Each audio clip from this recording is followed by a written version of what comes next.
Di sini saya akan membahas terkait tentang perspektif global dari sisi ekonomi. Ilmu ekonomi adalah suatu ilmiah yang mengkaji bagaimana orang-orang dan kelompok-kelompok masyarakat telah menentukan pilihannya. Manusia memiliki keinginan yang tidak terbatas. Untuk memuaskan berbagai macam keinginan tersebut, tersedianya sumber daya yang dapat digunakan. Dari hal tersebut dikemukakan bahwa perspektif ekonomi terkait dengan waktu hari ini dan hari esok. Sedangkan apa yang diperspektifkan terutama berkenaan dengan keinginan yang cenderung tidak terbatas. Perspektif hari esok atau masa yang akan datang terkait dengan luas pertumbuhan penduduk.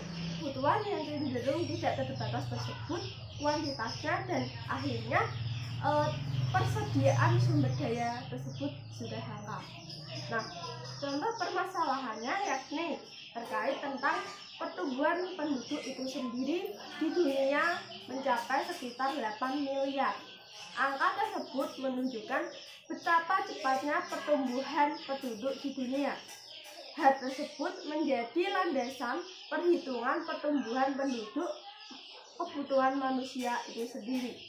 Ketidakterbatasnya kebutuhan tersebut tidak semata-mata didasarkan oleh keinginan yang tidak terbatas, namun juga dilandasi oleh pertumbuhan dan peningkatan produksi. Contoh lainnya yakni pada saat pandemi seperti ini menyebabkan berbagai permasalahan pekerjaannya yang dulunya sebelum masa pandemi dilaksanakan secara offline atau bertatap muka secara langsung, kini menjadi banyak yang pekerjaan seseorang dikerjakan di rumah atau online.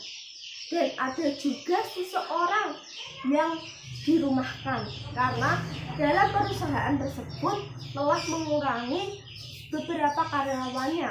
Nah, hal tersebut berakibat atau berimbas pada diri seseorang itu sendiri atau diri seseorang karyawan itu sendiri. Nah, jadi sumber daya alam dan sumber daya yang ada di dunia ini tidak terlaksana atau tidak tergarap dengan baik. Akhirnya menyebabkan ekonomi dari berbagai negara yang ada di dunia tersebut ikut terombang-ambing. Dari sektor pariwisata, terpengaruhi karena kondisi COVID sekarang ini. Yang kemarin tidak boleh berpergian kemana-mana, yakni keluar kota ataupun keluar negeri. Akhirnya kondisi ekonomi dari pihak sektor pariwisata tersebut menurun, tidak seperti biasanya sebelum pandemi berlangsung. Yang ketiga, permasalahan saat ini dalam krisis moneter yang telah melanda hampir seluruh negara Asia Tenggara dan juga Asia Timur, termasuk Jepang dan juga Korea Selatan. Hal tersebut telah mengalami juga krisis serupa.